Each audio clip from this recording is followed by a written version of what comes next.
شروع اللہ کا نام لے کر جو بڑا مہربان نہایت رحم والا ہے۔ یاسین، حکمت بھرے قرآن کی قسم، تم یقیناً پیغمبروں میں سے ہو،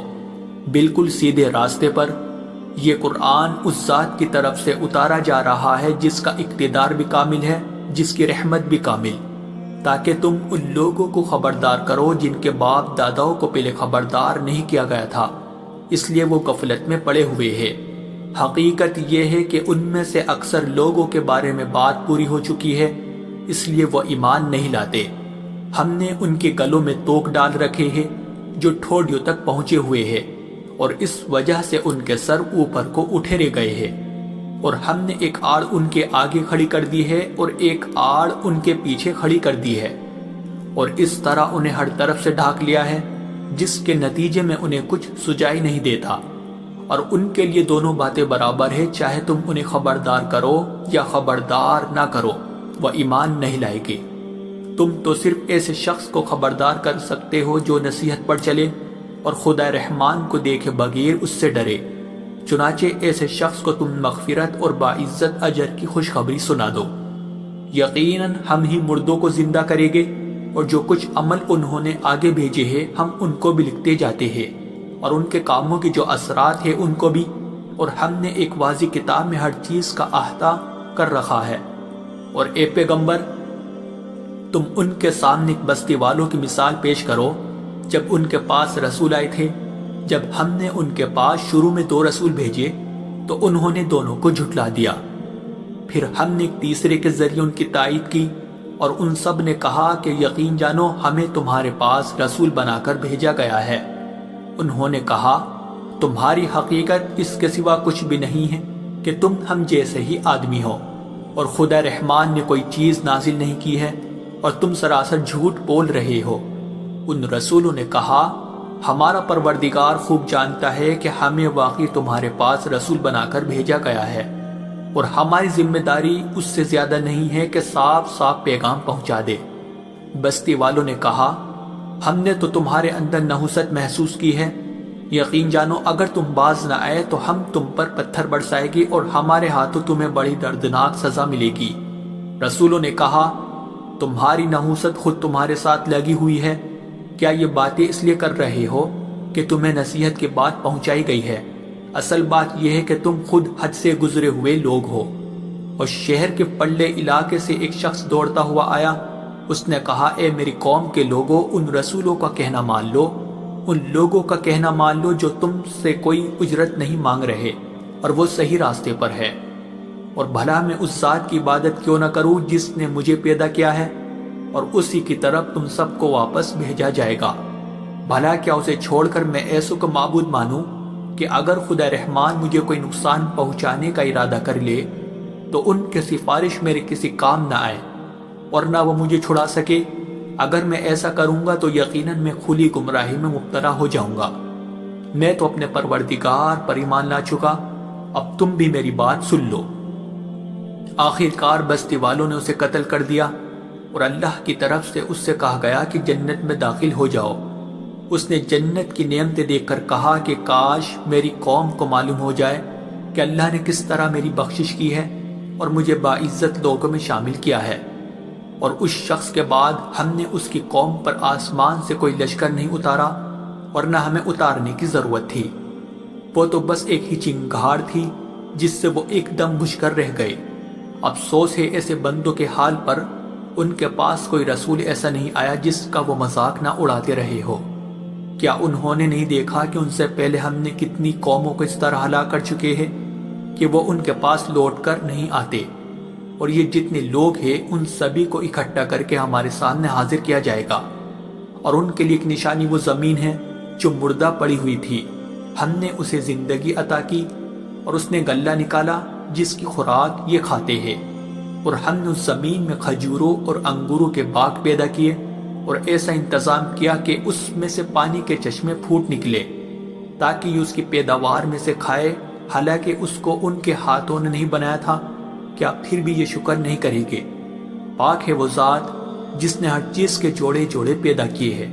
اس پیداوار کے بھی جو زمین اگاتی ہے اور خود ان انسانوں کے بھی اور ان چیزوں کی بھی جنہیں یہ لوگ ابھی جانتے تک نہیں ہیں، اور ان کے لیے ایک اور نشانی رات ہے، ہم اس پر سے دن کا چھلکا اتار لیتے ہیں تو وہ یکایک اندھیرے میں رہ جاتے ہیں اور سورج اپنے ٹھکانے کی طرف چلا جا رہا ہے۔ یہ سب اس ذات کا مقرر کیا ہوا نظام ہے جس کا اقتدار بھی کامل ہے، جس کا علم بھی کامل، اور چاند ہے کہ ہم نے اس کی منزل تاب تول کر مقرر کر دی ہے، یہاں تک کہ وہ جب ان منزلوں کے دورے سے لوٹ کر آتا ہے تو کھجور کی پرانی ٹہنی کی طرح پتلا ہو کر رہ جاتا ہے۔ نہ تو سورج کی مجال ہے کہ وہ چاند کو جا پکڑے اور نہ رات دن سے آگے نکل سکتی ہے، اور یہ سب اپنے اپنے مدار، اور ان کے لیے ایک اور نشان یہ ہے کہ ہم نے ان کی اولاد کو بھری ہوئی کشتی میں سوار کیا، اور ہم نے ان کے لیے اسی جیسی اور چیزیں بھی پیدا کی جن پر یہ سواری کرتے ہیں، اور اگر ہم چاہیں تو انہیں غرق کر ڈالے، جس کے بعد نہ تو کوئی ان کی فریاد کو پہنچے اور نہ ان کی جان بچائی جا سکے۔ لیکن یہ سب ہماری طرف سے ایک رحمت ہے اور ایک معین وقت تک زندگی کا مزہ اٹھانے کا موقع ہے جو انہیں دیا جا رہا ہے۔ اور جب ان سے کہا جاتا ہے کہ بچو اس عذاب سے جو تمہارے سامنے ہے اور جو تمہارے مرنے کے بعد آئے گا تاکہ تم پر رحم کیا جائے، تو وہ ذرا کان نہیں دھرتے، اور ان کے پروردگار کی نشانیوں میں سے کوئی نشانی ایسی نہیں آتی جس سے وہ منہ نہ موڑ لیتے ہو۔ اور جب ان سے کہا جاتا ہے کہ اللہ نے تمہیں جو رزق دیا ہے اس میں سے غریبوں پر بھی خرچ کرو، تو یہ کافی لوگ مسلمانوں سے کہتے ہیں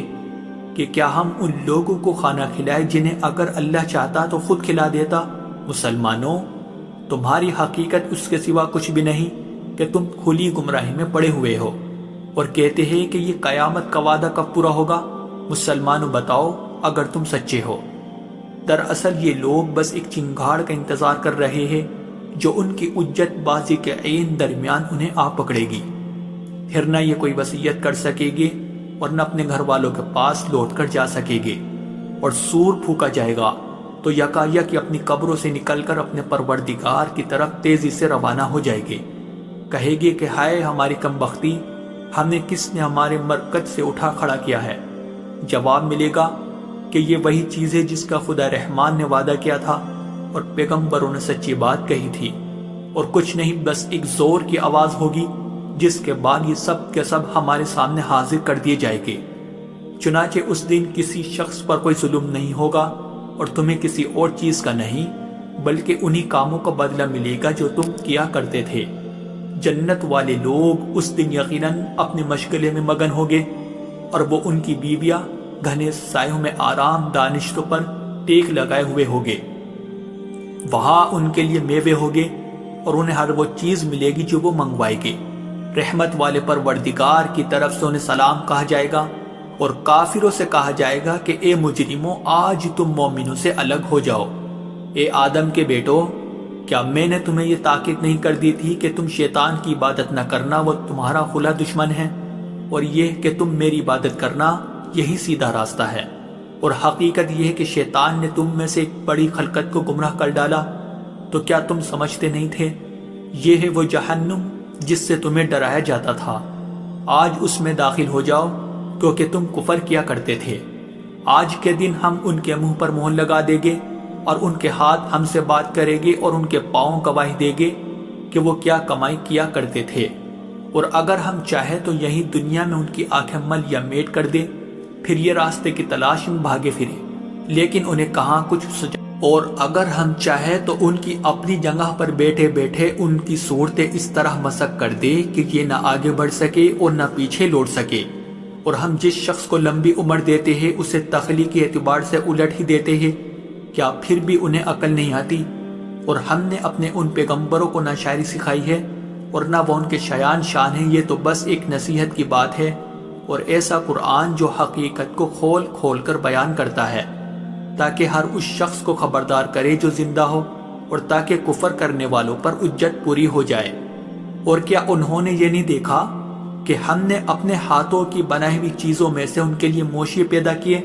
اور یہ ان کے مالک بنے ہوئے ہیں، اور ہم نے ان موشیوں کو ان کے قابو میں دے دیا ہے، چنانچہ ان میں سے کچھ وہ ہے جو ان کی سواری بنے ہوئے ہیں،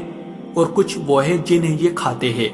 نیز ان کو ان موشیوں سے اور بھی فائدہ حاصل ہوتے ہیں اور پینے کی چیزیں ملتی ہے، کیا پھر بھی یہ شکر نہیں بجا لائے گے؟ اور انہوں نے اللہ کو چھوڑ کر اس امید پر دوسرے خدا بنا رکھے ہیں کہ انہیں ان سے مدد ملے، حالانکہ ان میں یہ طاقت ہی نہیں ہے کہ ان کی مدد کر سکے، بلکہ وہ ان کے لیے ایک ایسا مخالف لشکر بنے گے جسے قیامت میں ان کے سامنے حاضر کر لیا جائے گا۔ غرض اے پیغمبر، ان کی باتیں تمہیں رنجیدہ نہ کرے۔ یقین جانو ہمیں سب معلوم ہے کہ یہ کیا کچھ چھپاتے اور کیا کچھ ظاہر کرتے ہیں۔ اور کیا انسان نے یہ نہیں دیکھا کہ ہم نے اسے نطفے سے پیدا کیا تھا، پھر اچانک وہ کھلم کھلا جھگڑا کرنے والا بن گیا۔ ہمارے بارے میں تو وہ باتیں بناتا ہے اور خود اپنی پیدائش کو بھلا بیٹا ہے، کہتا ہے کہ ان ہڈیوں کو کون زندگی دے گا جب کہ وہ گل چکی ہوگی۔ کہہ دو کہ ان کو وہی زندگی دے گا جس نے انہیں پہلی بار پیدا کیا تھا، اور وہ پیدا کرنے کا ہر کام جانتا ہے۔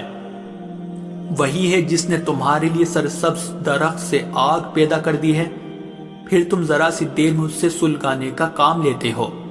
بھلا جس ذات نے آسمانوں اور زمین کو پیدا کیا ہے، کیا وہ اس بات پر قادر نہیں ہے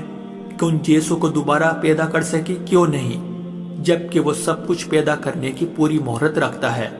اس کا معاملہ تو یہ ہے کہ جب وہ کسی چیز کا ارادہ کر لے تو صرف اتنا کہتا ہے کہ ہو جا، بس وہ ہو جاتی ہے۔ غرض پاک ہے وہ ذات جس کے ہاتھ میں ہر چیز کی حکومت ہے، اور اسی کی طرف تم سب کو آخر کار لے جایا جائے۔